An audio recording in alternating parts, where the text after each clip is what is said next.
I'm Nadia Taylor, Training and Exercise Manager for the Readiness Support Center.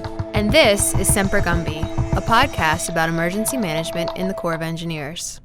We'll cover topics about disaster response and recovery, FEMA mission assignments, and Corps-specific response authorities under which we operate for things like flood fighting and coastal emergencies. Today we're going to be talking about the Infrastructure Assessment Mission, and we have two subject matter experts with us. We have Shelly Shafer and Andrea Ruminski. So Shelly, what do you do for the Corps? I am the permanent cadre ESF3 team leader and the proponent for the Infrastructure Assessment Mission. And Andrea, how about you? What do you do for the Corps?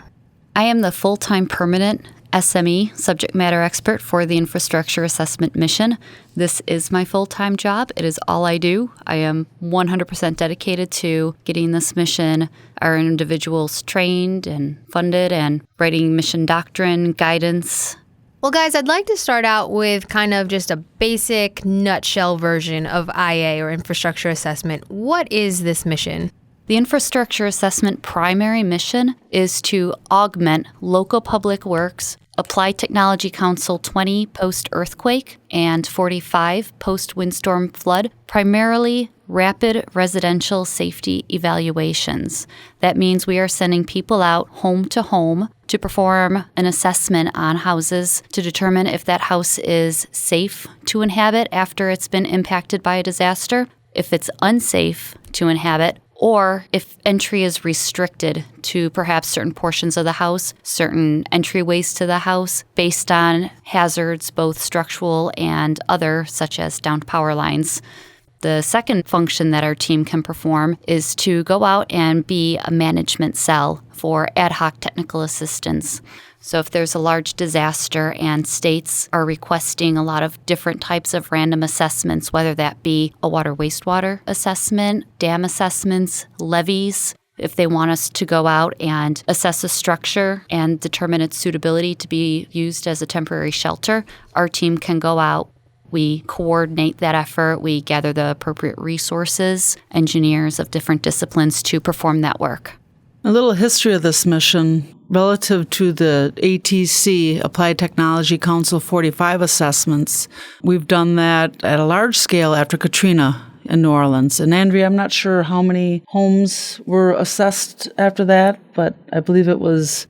I want to say it was close to 100,000 when all was said and done between the different parishes in Louisiana, in and around New Orleans, and then even some of the parishes that weren't as impacted by Hurricane Katrina as they were by the storm that followed up pretty close behind it, Hurricane Rita, closer to Texas on the western border of Louisiana.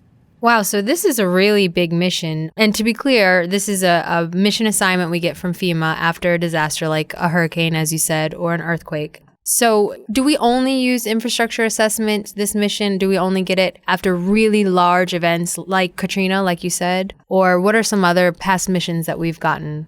Most recently, we had deployed to the Colorado floods, which wasn't nearly as large in scope and size as Hurricane Katrina or Hurricane Sandy was. But we did send one of our management cells out to coordinate with EPA, in the Environmental Protection Agency, and the local state agencies and FEMA to perform assessments at water and wastewater treatment facilities. So during a deployment, as you said, the one person to one house going home to home and the 100,000 homes that you guys did after Katrina, what are you actually looking for? What is an assessment like? They are looking at how a house might have been impacted by the storm, if there's cracking in the foundation, if the walls, the exterior walls of the house are leaning, if they're out of plumb, if they're not vertical anymore. They're looking for impacts to the roof. A lot of times, like during Hurricane Katrina, we saw homes that were displaced. They were moved off their foundations. Any house that has moved off its foundation would be red tagged as unsafe to enter. So we're looking for that type of evidence of damage, especially during an earthquake application where the impacts might not be as obvious as during, we saw a lot of obvious damage during a hurricane, but some of the earthquake impacts can really require a trained eye to go out there and determine if the damage is only cosmetic, such as cracking in a brick facade, or if that's an actual masonry construction house, and when you see cracking, it is structural in nature. Another key aspect to this mission is none of the inspectors, they do not enter the home, so we don't require rights of entry. All of these assessments are accomplished by just walking around that structure. Yeah, the key is these are generally rapid assessments. If it is going to require a more detailed assessment, we send in highly qualified engineers to go in and spend more time at the structure, but those generally aren't houses. Those are multi-level complexes, apartments, something like that. And to be clear, when a residence or a building is red tagged, that does not mean demolition. That just means do not go in. Absolutely not. A red tag is not a demolition order. That is something our team cannot do. I believe it's a federal offense to go out and provide demolition notices. All a red tag means is in its current state, that house cannot be entered. And demolition is strictly a local government Decision. Or directive. Right, so we are not in the business of giving demolition orders at all. Correct. Just want to be clear on that. Tell me more about the water and wastewater portion of that, because I know that's a big part of it. What are you actually doing, and what does it mean when you're doing a water wastewater assessment? There are two different types of water wastewater missions we might be tasked by FEMA to do. One of them is to go out and perform an operation status, helping them figure out what they might need to do to get that facility back online. And another type of mission we might be tasked to do are to go out and actually perform the repairs at a water treatment facility so that they can get back up and running and get water to their customers, to the people. And this mission is a great example of partnering with other federal agencies.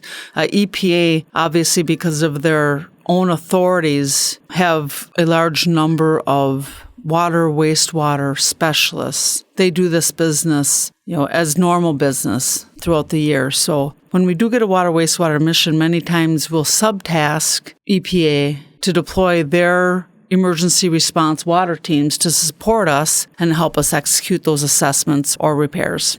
Well, what's a deployment like from a personal standpoint? Can you tell me about a memorable experience during one of your deployments, Andrea? Probably one of my first memorable ones was my first one when I went out to support the assessments that we were doing in Louisiana following Hurricane Katrina. And just having the opportunity every now and then to get out of the office and go into the field, you are going to people's homes. At that point, some of the people were going back into the community and just helping them recover from the disaster. It felt good to be out there helping people, and the people who volunteer to be on this team, generally they're volunteering because they want to help people. So Andrea and Shelly, we are actually going out and doing the assessments ourselves, or we are training inspectors to do the assessments, right?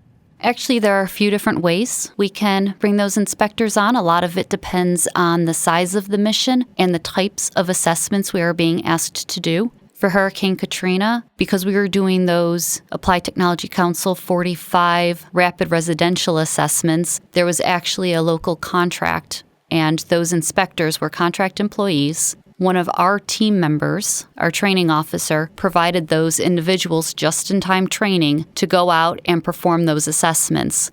Individuals that were contracted to do those types of assessments generally were looking for people with some construction experience, maybe fire marshals, building code enforcers, people who have general knowledge of buildings already, and then we can provide them that additional training to go out and do those assessments.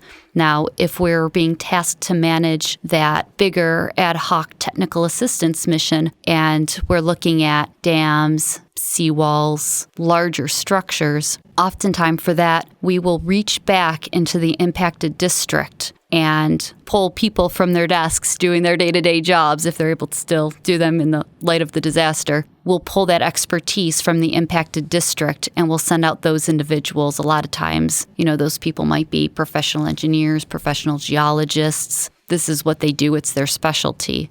If that impacted district can't support the resource demands, then we'll reach out into that impacted division. And then going beyond that, we'll go out to full USACE, depending on the size and the scale of the mission for that. But for that, our bread and butter mission, that ATC 20, the rapid residential assessments, like I said, we can do contract employees. We can use core employees for that, and we have used core employees for that. And that's another one of those opportunities to reach out to the Emergency Support Function 3 support agencies, the other federal agencies.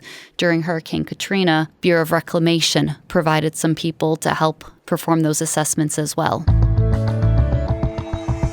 Tell me about Hurricane Sandy. Did we have this mission during that disaster? Yes, we did. That's one of the examples of us going out as a management cell and helping with the technical assistance mission. Because that was a multi-state disaster, we had deployed one team to New York State and we deployed another team to New Jersey. And that's what their main function was. It was performing assessments generally of critical public facilities. It wasn't one of those house-to-house missions. Give me some examples of critical public facilities that they assessed.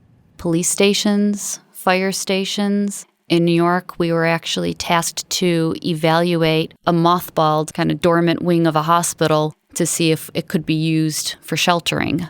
And there are several other technical assistance taskings in New Jersey. A lot of them were related to water, wastewater, outfalls off the coast. Yeah, we had some divers. Yeah. And as a team leader, that service is invaluable when all those taskings can come in and that infrastructure assessment management cell, you can hand them off to them and they'll make sure that they get resourced and executed. And then everything reported back up and provided to the state or whoever needs that information to finalize all those. So we've talked about the training that we provide others in the field, that just-in-time training that Andrea mentioned. But what about our own training? How do we keep our own infrastructure assessment, planning, and response teams up to speed? Well, for new members, everybody is required to do distance learning. There is the general Army Corps of Engineers Level 1 training that all responders get, independent of which planning response team, which mission area they are on. And then there's the Level 2 training, and that Level 2 distance learning is very specific to that mission. So in order for an individual to be eligible to deploy, they have to have completed those 2 trainings in addition to some position-specific training. Our action officers and our mission managers have to take some additional FEMA courses. And then every other year, we are funded to do an in-person workshop where we bring our teams together and we train them as a big group. And a lot of that is more hands-on type activities. And we also bring in our partner agencies into that training. Gives us an opportunity to work directly with VA and Bureau of Reclamation and EPA during those workshops. All right. Well, thank you so much, guys. I really appreciate it. And we just want to say thanks to Andrea and Shelly for letting us know about infrastructure assessment. And hopefully everyone has learned just a little bit more about this mission. So thanks, guys. Thank you, Nadia. Thank you, Nadia. That's all we have for today's episode. Thanks for joining us, and we hope you've learned something. Please subscribe to our feed and check back for future episodes. I'm Nadia Taylor, and this is Semper Gumby.